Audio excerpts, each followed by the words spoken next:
میں شکریہ ادا کرتا ہوں کہ آپ نے مجھے گفتگو کے لیے بلایا، نہ صرف گفتگو کے لیے بلایا بلکہ تکریم عطا کی، مجھے پگ پہنائی ہے اور پگ بھی قلعے والی پہنائی ہے۔ وہ مجھے یاد پڑتا ہے بچپن میں پرانی بسیں جب دوبارہ پیٹ کی جاتی تھی تو ان کے پیچھے لکھ لیا جاتا تھا وقت نے ایک بار پھر دلہن بنا دی۔ تو میں یہ تو نہیں کہتا کہ وقت نے ایک بار پھر دلہا بنا دیا، کیونکہ مجھے لگتا ہے کہ سیمینار کی ریکارڈنگ کسی طرح میرے گھر بھی پہنچے گی اور مجھے بھی گھر پہنچنا ہے۔ بہرحال یہ بہنوں کا پیار ہوتا ہے، محبت ہوتی ہے، تو ڈاکٹر نازیہ کے دل میں کہیں کوئی امنگ جاگی ہوگی کہ میرے بھائی کو ایک بار پھر جو ہے وہ دلہن بننا چاہیے۔ سب سے پہلے تو ہمیں ممنون ہونا چاہیے اپنے ان پارلیمنٹیرینس کا، ٹھیک ہے کیا آواز آ رہی ہے، ہمیں ممنون ہونا چاہیے اپنے پارلیمنٹیرینس کا، اپنے اہل سیاست کا، کہ جنہوں نے قومی اسمبلی میں آئین پاس کیا۔ آئین کو یہ نہیں سمجھنا چاہیے کہ یہ کاغذ کا ٹکڑا ہے، آئین کو یہ نہیں سمجھنا چاہیے کہ چند عبارتیں ہیں جو لکھی ہوئی ہیں۔ یہ ہمارا ایک راستہ بنا ہے کہ ہم نے بطور قوم کیسے آگے چلنا ہے، ہم نے اداروں کو کیسے چلانا ہے۔ تو میں سلام پیش کرتا ہوں اپنے پارلیمنٹیرینس کو، اپنے اہل سیاست کو، اپنے ان ججز کو کہ جنہوں نے زبان کے نفاذ کے لیے حکم جاری کیے، اور میں حرف دعا رقم کرتا ہوں ان قوتوں کے لیے کہ اب بس کر دیجیے، پارلیمنٹ کو تماشا نہ بنائیے۔ قومی اسمبلی، آئینی پروسیس، اس کے حوالے سے جو ایک منفی تاثر پھیلایا جاتا ہے اسے اب ختم ہونا چاہیے۔ کسی ملک میں اپنے سیاستدانوں کو اتنا نہیں بدنام کیا جاتا جتنا کہ ہم کرتے ہیں۔ مجھے پچھلے دنوں خیبر پختونخوا کی اسمبلی کے حوالے سے تھوڑا سا کام کرنے کا موقع ملا۔ میرا اپنا تعلق بھی خیبر پختونخوا سے ہے۔ اس وقت یہ سرحد اسمبلی ہوا کرتی تھی، تو سرحد اسمبلی کے پہلے اجلاس میں جب پاکستان بنا تو سرحد اسمبلی کے پہلے اجلاس میں اور پھر 1999 تک جو مختلف اس کے سیشنز ہوتے رہے، تو اس میں زبان کے سلسلے میں کیا ایک رویہ سامنے آیا، تو میں نے یہ دیکھا کہ بیشتر جو سیاستدان تھے انہیں اس بات سے بڑی اریٹیشن ہوتی تھی کہ وہ انگریزی میں بات کریں۔ کوئی بھی رکن اسمبلی جب انگریزی میں بات کرتا تھا تو اسپیکر سے یہ کہا جاتا تھا کہ آپ ان کو منع کیجئے، ہمیں انگریزی سمجھ میں نہیں آتی، ہم بات کریں گے تو اردو میں کریں گے یا ہم پشتو میں کریں گے۔ تو یہ ایک اعتبار سے ہمارے اہل سیاست نے آغاز ہی میں اس بات کی مضبوط بنیاد فراہم کر دی کہ ہم گفتگو کریں گے تو پاکستان کی زبانوں میں کریں گے، وہ اردو ہوگی، وہ پشتو ہوگی، وہ پنجابی ہوگی، وہ سندھی ہوگی، وہ بلوچی ہوگی، وہ کشمیری ہوگی۔ تو یہ بھی میں سمجھتا ہوں کہ سیاستدانوں کا ایک آغاز ہی سے زبان کے سلسلے میں ایک بہت مثبت رویہ ہے۔ 1973 کے آئین کی روشنی میں ابھی ملک عبدالعزیز صاحب آپ کو بتا رہے تھے کہ ایک ادارہ بنایا گیا، اس ادارے کا نام انگریزی میں نیشنل لینگویج اتھارٹی ہے۔ یہ آپ کو انہوں نے اس کا اردو عنوان بتایا، میں انگریزی عنوان اس کا بتانا ضروری سمجھتا تھا کہ اس کا لفظ اتھارٹی ہے، اور غالباً شاید یہ پہلا ایسا قومی ادارہ تھا کہ جس میں اتھارٹی کا لفظ استعمال کیا گیا کہ زبان کے حوالے سے یہ ادارہ جو ہے یہ اتھارٹی ہوگا، یہ بتائے گا کہ ہماری فلاں جو انگریزی اصطلاح ہے اسے اردو میں کیسے ڈھالنا ہے، ہم نے فلاں جملے کو جو ہم انگریزی میں ٹیکنیکلی ہم ادا کرتے ہیں اسے ہم اردو میں کیسے ادا کریں گے۔ اچھا، ایک دلچسپ بات آپ کو بتاتا چلوں کہ اس ادارے کے جو مختلف سربراہان رہے ان میں ایک نام فتح محمد ملک صاحب کا ہے۔ جب فتح محمد ملک صاحب کو یہ چارج دیا گیا تو انہوں نے اگلے ہی کچھ دنوں بعد ایک اعلامیہ جاری کیا اور یہ بتایا کہ حکومت پاکستان نے اس ادارے کو جو ذمہ داری تفویض کی تھی وہ یہ ادارہ پورا کر چکا ہے۔ پاکستان کی قومی زبان، دفتری زبان، سرکاری زبان اردو بنانے کے لیے جو اتھارٹی قائم کی گئی تھی وہ اتھارٹی اب اپنا کام مکمل کر چکی ہے۔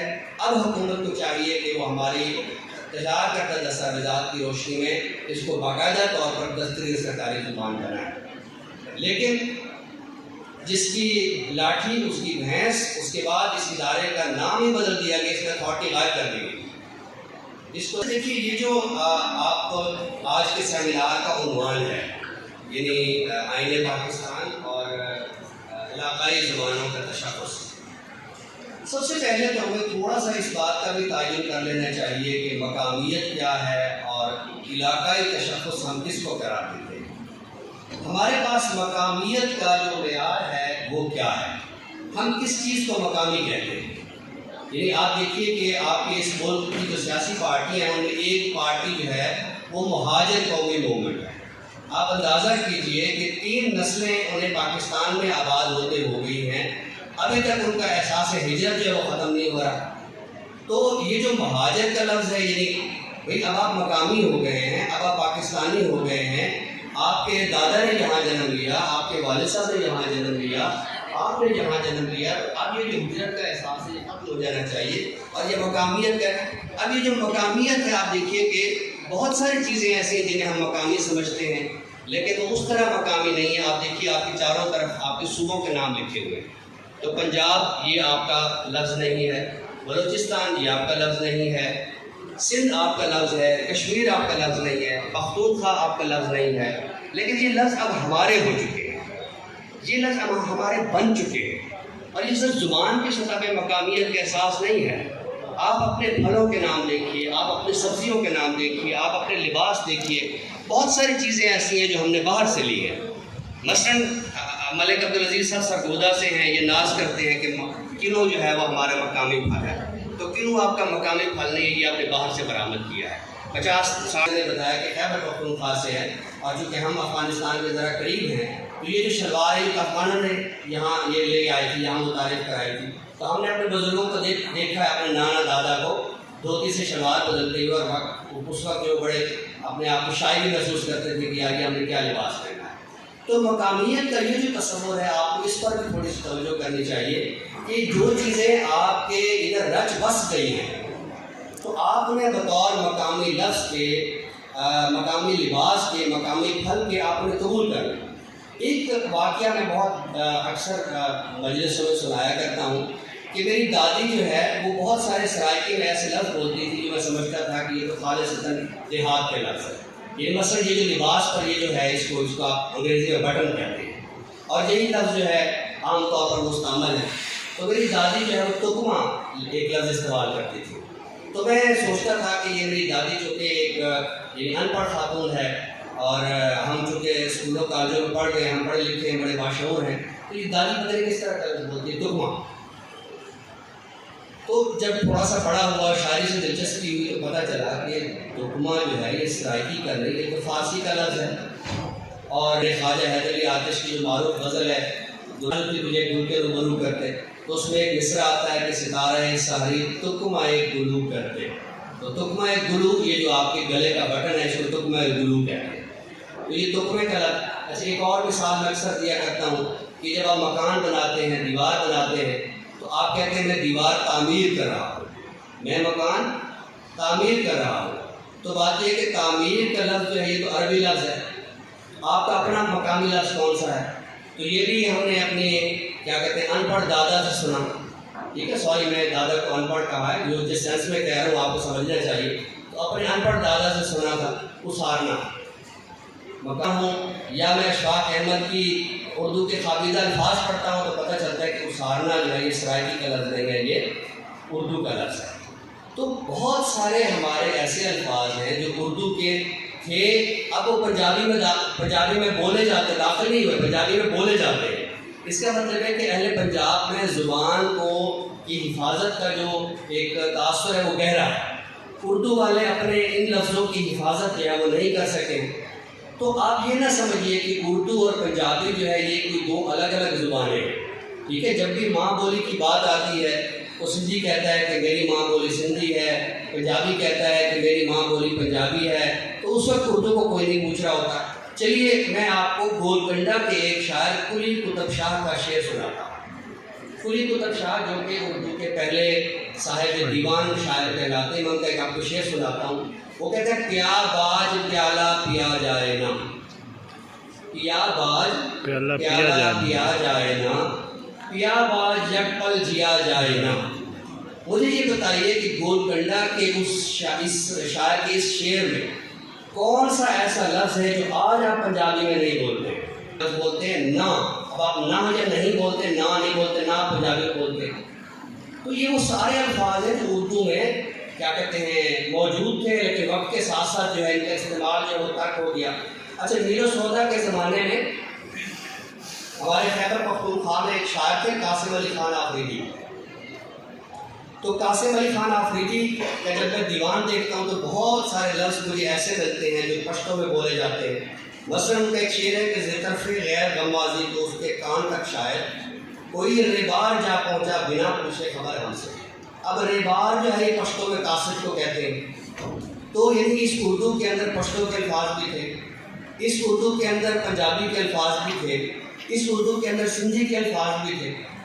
یہاں یہ ہمارے دوست غفور شاہ قاسم صاحب، ڈاکٹر نذیر جواد صاحب، اشفاق بھائی صاحب، یہ سب لاہور سے تشریف لائے ہیں.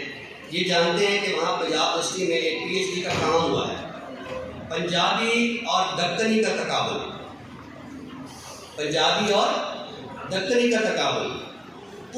وہ مقالہ جو ہے وہ مغربی پاکستان اردو اکیڈمی نے چھاپا ہے.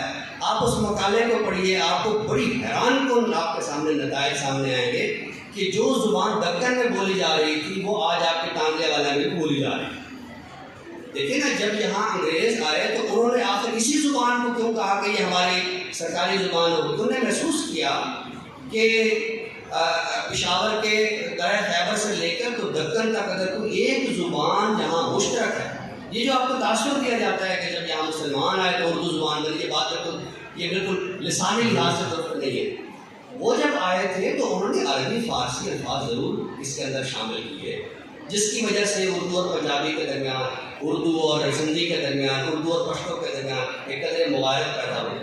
لیکن اردو کو اگر آپ اس کی اوریجنلٹی میں دیکھیں گے تو آپ کو اس کے اندر پشتو کے الفاظ میں ملیں گے، آپ کو اس کے اندر پنجابی کے الفاظ میں ملیں گے. اچھا، کیرو پاکستان کے بعد کچھ شاعروں نے بڑے دلچسپ کام کی. ایک نام میں لینا چاہ رہا ہوں، شیر افضل جعفری. شیر افضل جعفری نے یہ کوشش کی کہ اردو کے وہ الفاظ جو پنجابی میں بولے جاتے تھے میں انہیں دوبارہ غزل میں زندہ کروں. تو ایک شعر آپ کو سناتا ہوں، اس پر آپ نے داد ضرور دینی، میرا شعر نہیں ہے، شیر افضل جعفری کا ہے.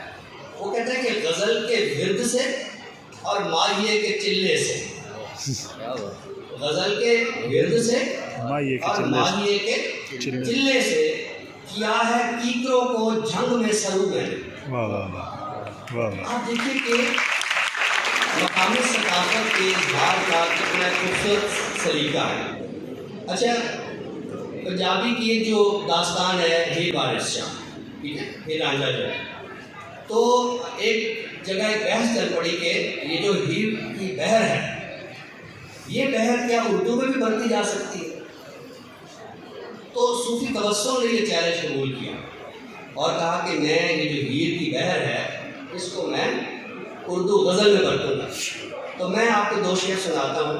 آپ دیکھیں کہ ہیر کی بہر ہے اور اردو کا شعر ہے. کہتے ہیں کل وہ مست شباب نقاب الٹے محو سیر جو گل و گلزار میں تھی.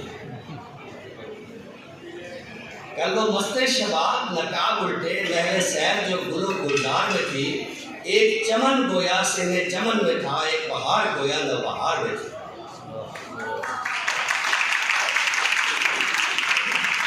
اگر یہ سنیں اب شباب کے دنوں کی بات کیسی، اب وصال کی راتوں کا تذکرہ کیا. اب شباب کے دنوں کی بات کیسی، اب وصال کی رات کا تذکرہ کیا نہ وہ دن اپنے اختیار میں تھے نہ وہ رات اپنے اختیار میں تھی. یہ ہیر کی بہر.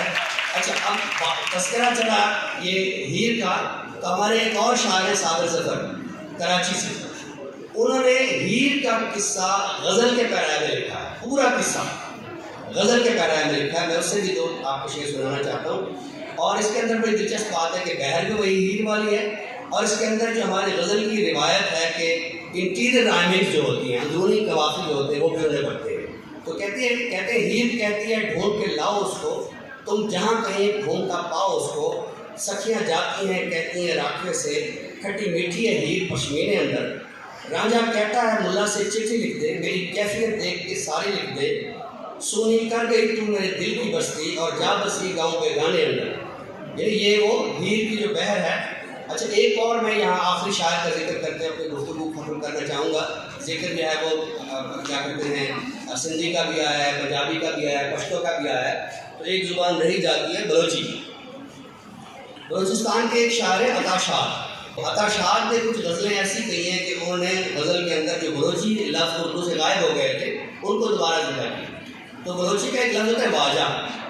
واجہ یعنی صاحب، جیسے کسی کو تقریم سے ایک لفظ بولتے ہیں صاحب، جناب. تو انہوں نے واجہ اس حدیث میں ہے، میری باتوں میں ایک ڈر واجہ، تم نے رکھا ہے جان کر واجہ. ظاہر ہمارے صاحبان جو ہوتے ہیں وہ ہمارے اندر ڈر بھی رکھتے ہیں، ہم ان سے ڈرتے بھی ہیں. ٹھیک ہے، میرے بڑے تو خیر نجیب جمال میں بس ان سے ڈرتا ہوں، کسی اور سے نہیں ڈرتا.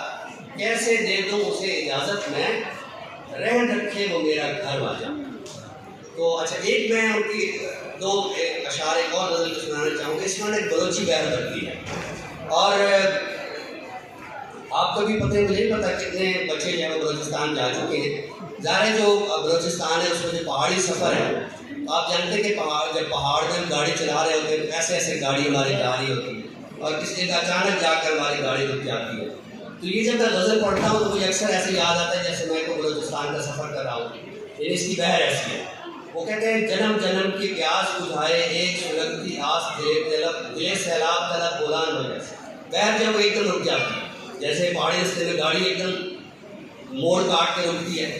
جنم جنم کی پیاس بجھائے ایک سلگتی آس دلے سیلاب طلب بولان ہو. جیسے برف گرے یا شعلے برسے پھر بھی رہے شاداب میں تشنا کش کے طرف بولان ہو. جیسے تو یہ آپ نے دیکھا کہ ہماری یہ جو اردو ہے، اس اردو کے اندر کس طرح ہماری علاقائی زبانوں کا رچاؤ ہے.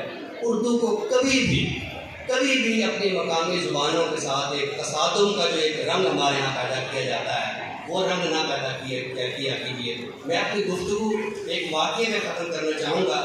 میرے اور شفاعت المدرک صاحب کے ایک مشترکہ استاد ہے ڈاکٹر تحسین فراقی صاحب. ڈاکٹر تحسین فراقی صاحب ہمیں کبھی کبھی کلاس میں چیلنج دیتے تھے کہ میں ایک شعر آپ کے آگے پڑھتا ہوں، مجھے بتائیں کہ یہ شعر جو ہے پنجابی میں یا اردو میں ہے. اور یہ شعر نہیں ہے، بڑا معروف گیت ہے کہ برے نصیب میرے پیاری ہویا پیار میرا، نظر ملا کے کوئی لے گیا قرار میرا. اس میں کون سا ایسا لفظ ہے جو اردو کا ہے اور کون سا لفظ ایسا ہے جو پنجابی کا ہے؟ تو اردو اور پنجابی، اردو اور فارسی، اردو اور پشتو، اردو اور بلوچی، ان کے مابین ایک بہت خوبصورت تعلق ہے. اور اگر آئین پاکستان میں اردو کو قومی زبان قرار دینے کی ایک جو ہے شک پاس کی گئی ہے تو یہ ہم سب کے لیے مبارکباد کا ایک پہلو ہے. اور میں اپنی گفتگو کو ایک بار پھر اپنے پارلیمنٹیرینز، اپنے اہل سیاست کو ان کے سلام پر ختم کرنا چاہوں گا کہ انہوں نے اردو زبان کو قومی زبان بنانے کی بات کی ہے. کبھی ہم پر جو آقاؤں کی زبان انگریزی تھی وہ ہم پر تھوپنے کی کوشش نہیں کی. آپ سب کا بہت شکریہ.